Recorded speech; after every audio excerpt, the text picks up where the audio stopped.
I guess we can get right into the most juicy topic of the hour, the most controversial subject matter, which is currently gripping the online left. And that, of course, has to do with Professor Richard Wolff, a friend of the Vanguard, someone who's been on our show. We've interviewed the guy. He's been on a lot of lefty shows. He's kind of a mainstay of independent left media, and for good reason. The guy's one of the most economically brilliant thinkers and speakers. It's so good at articulating the socialist message in an economic sense. He really speaks that language in the way that some lefties don't, myself included. So yeah, an invaluable resource for the socialist left.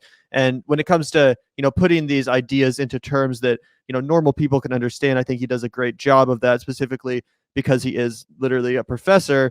It's his job to convey these complex ideas to students, etc. So great guy. Love what he has to say. Love what they're doing over at Democracy at Work. And we would love to have the professor back on the show whenever. Of course, he's always welcome here at the Vanguard. But that being said, he's found himself in a little bit of hot water with the online left, specifically because of these recent comments he's made regarding mandates, vaccine mandates, etc. It all started a couple days ago with this tweet. I'll show that. It's not pro versus anti-vaccine.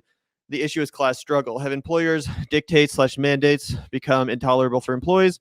Record job quitting plus strikes plus refusal of mask and vaccine mandates say yes. So, on its face, it doesn't seem like all that shocking or controversial of a tweet, but lots of people have taken quite an issue with this. You'll see people, Mike Figueredo here, crushed to see someone I respect so much having this dog shit take, fuck everything. Quite a reaction from Mike there. We see David Dole chiming in, Ian Higgins, Vosh, all the usual suspects, questioning this take, saying that it sucks. But what did you think about Richard Wolff's initial tweet, Zach, before we get into his Jimmy Dore segment, in which he kind of doubled down on this take and continued down this line of logic, continuing to split the left? Yeah, so here, can we pull the tweet back up for just 1 second? I think that everybody needs to take a fucking chill pill when it comes to all of this, and let's just have a dialogue. This is a common refrain on the Vanguard. Why can everybody just not hash this out normally? It's like, Noam Chomsky says something that a lot of people on the left disagreed with. Now he's a fucking fascist. We should burn every copy of his books. He's a neoliberal shill. He's an infiltrator. He's an MSNBC clown. Okay, or we just fucking disagreed with the guy a little bit, and I think a lot of his work is still valuable. I agreed with a lot of what Chomsky was expressing in his take, and this is kind of how I feel about Richard Wolff, right? I actually disagree with Richard Wolff here in a lot of cases, right? Or in a lot of ways. I think that the record job quitting plus strikes is definitely a little bit removed from the vaccine removal and mask mandate crowd. I think that if you look at the unions, what they're articulating is not a concern over vaccine mandates. John Deere, you have the Kellogg striking workers, you had the Lay's workers, you had Kaiser. As far as I'm aware, these were about workplace conditions and time off and overworking people and not paying them enough, and that was more of the crux of these strikes. So I think it's a little bit of a misinterpretation of the situation to say that the record job quitting and the record strike wave is the direct culmination of this anti-vaccine, anti-mask sentiment. I think if you're looking at jobs where people have been record quitting because of vaccine mandates, it's actually more common in the police department than it is with a lot of the union efforts that we've been seeing in the striking workers. So I think that's something that has to be examined. But it's also, I'm not setting my hair on fire. I disagreed with the guy. I've agreed with him fucking 99 out of 100 times up until now. Yeah, I totally agree. And I think that Richard Wolff does touch on some interesting issues here that people have been totally glossing over in favor of kind of just, painting this into the culture war bucket of, let's fight over this and you're a piece of shit and you're a dumbass for saying something that, slightly deviated, as Max Blumenthal put. Richard Wolff slightly deviates from the lockdown left's enthusiastic supports for firing droves of disobedient frontline workers and the meltdown ensue. So a lot of people have been pointing this out, that Richard Wolff puts out this fairly innocuous tweet, slightly deviating from the lockdown left, as Max Blumenthal puts it, enthusiastic support of these policies. And a lot of people are just acting like he's a complete fucking lunatic now, which I think is totally dumb. And like you said, Zach, should be received with a lot more nuance, and actually taking a look at what the guy has to say to see if, any of it is coming from a legitimate place, which I think a lot of it is. And he goes on to say here, opponents of mandates attract anti-vax and right-wing recruiters, but there are important recruiting possibilities for the left too. Maybe many employees resist mandates for reasons close to why so many are quitting jobs and striking against employers. Anti-mandate movement is not all right-wing or anti-vax. Its labor militancy component deserves interest and support. It is an important opportunity to fight the right and build the left. So I think his clarification there is really important. Anyway, I do want to get into these clips rather from the Jimmy Dore show of Richard Wolff, because I want to take a look at a couple of these clips and really break down whether or not Richard Wolff is right or wrong here, whether or not this outrage and controversy was justified, and again, just to give him more of a chance to explain himself at length, not necessarily in tweet form, but in a real dialogue with Dore. Here's an account called Accelerationist for Biden. I'm not sure if that's supposed to be ironic or not. I certainly hope so. But yeah, they say, well, this sucks. Richard Wolff on the Jimmy Dore show. Oh, God forbid. Attributing the strike wave to vaccine mandates. This is a wild misrepresentation of labor movement goals and those striking over low wages and terrible work conditions, playing to a narrative pushed by the reactionary right. All right. So let's take a look at this and see if that's accurate or not. See if, like I said, this outrage is justified. Contaminate your ears with fascism. Exactly. Yeah, let's take a look at this, though. We're seeing a strike wave, the likes of which we haven't seen for a long time. Kellogg, Nabisco, John Deere. There's a whole bunch of them. By the way, absolutely loving Richard Wolff's hat and outfit in general. Really killing it with the fashion, man. Sartorial icon. Yeah. That we don't even know about that are smaller and don't get coverage. But I want to make a point about that. It is getting more coverage than labor struggles used to get. Yes. It's almost as though people in the media all over the place smell or sense that something is going on.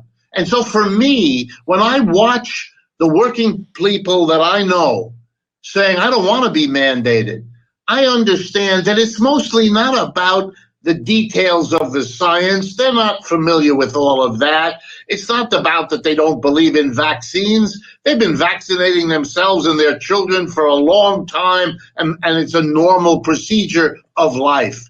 But they don't want to be told again what they must do by pharmaceutical companies and government bureaucrats for whom they have lost what little respect they had.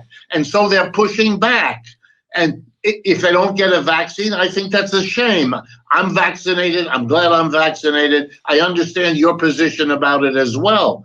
But I don't see this as an issue so much of science or of what the CDC says. This is a movement that the left should be in there saying, you're right to be angry at mandates. That didn't have to be done. There's 100 ways you can organize to talk about and to work out procedures, have your different scientific points of view presented in a rational way, and then make a democratic decision that allows people the personal and private decisions they want to make. The rest is a scare campaign, and I've seen them before, and the ultimate objective in my mind is to reestablish the ability of those who like to give other people mandates with a position to do so, and I don't think the left belongs there.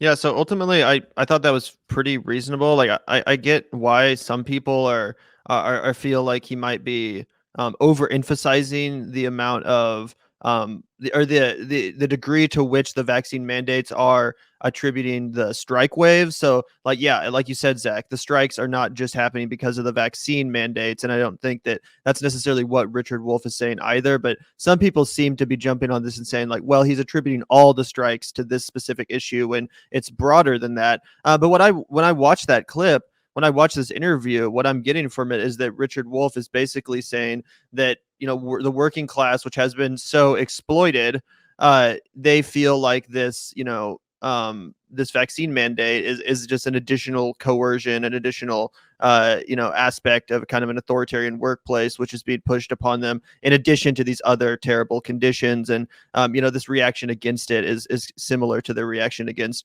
the coercion that goes on in the workplace in general. But what's your takeaway from that? Yeah, this is what's fucked up about Twitter, and it's the exact point that I was trying to set up before we watched this video, is that he comes with a very nuanced, very, empathetic, strong argument right there that I felt like I agreed with even more than his tweet, right? I mentioned that I had some disagreements with his framing there, but I think he clarified, right? I don't think that in that argument he's saying that the strikes are the result or the culmination of the anti-vax movement, but I do think he's correct to identify a lot of the problems that people would have with this overarching government body demanding you take something from a pharmaceutical company that has been proven time and time again to be shady in its fucking existence, right? I mean, Purdue Pharma is one of the nastiest fucking companies to ever exist as far as I'm concerned. I mean, they created the entire opioid crisis in this country. And I know we got a super chat again that was saying something about how we should delete anti-vax from our vocabulary. That's fucking crazy too. There are plenty of people out there that think that vaccines give you autism and that they won't give their kids polio vaccines and mumps vaccines. And the exact point that Richard Wolff just made in that clip is that people who are resisting the COVID vaccine are not those people. Those are people with children who have chickenpox vaccines, polio vaccines, mumps vaccines, measles vaccines, all of the 8 required to go to public school, right? Basically, everybody has that shit. So we have to be wondering, why is there a new thing? And also, why doesn't the government fucking mandate those other vaccines the same way, right? Like they do for public school. But when I go to a job, I don't send them as far as I know, I've never done this, send them my medical records and be like, oh, here are all the vaccines that I have. So people are right to be like, this is fucking different, right? Despite my feelings about the vaccines. I share Richard Wolff's position that I am vaccinated and I wish other people would. But in the same way that he just said, I understand the other people's position, I kind of do too, right? Like, especially marginalized communities that have been routinely fucked by doctors or have never had the ability to develop a relationship with a doctor, right? Like I think of my grandfather who, when he was a kid, he was really poor. He grew up in the projects of Louisville, Kentucky, right? Really dirt poor in the 50s and 60s. And he went to like a shitty ass fucking medical clinic when he was a kid and they did some shit to his spine and he had back problems the whole rest of his life. He was always in pain. He never fucking trusted the doctor for the rest of his life. To this day, he's a 70-year-old man that calls the doctor the quack every time it's fucking mentioned. Like that's a lot of people in this country because we have such a ridiculous healthcare system. So this is just such a broader conversation. And it's why I think it's reductive and foolish to decide, oh, the only principled position is to not have it. That's suicide. That's a suicide mission. You're never going to convert people if you just fucking, abscond from having the conversation entirely. So yeah, and the mischaracterization of all of this is a real problem for the left that I think we need to address because even people who subconsciously don't want it to, it infects everybody. The more you scroll on Twitter, the more you kind of get into this group thing where you're trying to decide what team you're on. Oh God, this challenges my team.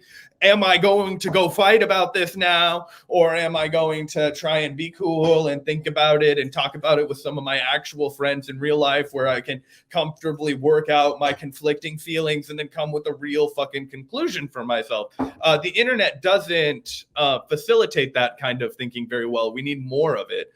So yeah, I think it's just a bummer that this kind of this really rational conversation, which could have been fruitful for a lot of discourse. I'm sorry. Fuck, not even stoned. I just haven't had enough coffee today, I guess. For discourse, it's a bummer. Yeah, time to get back to that good vaccine intercourse.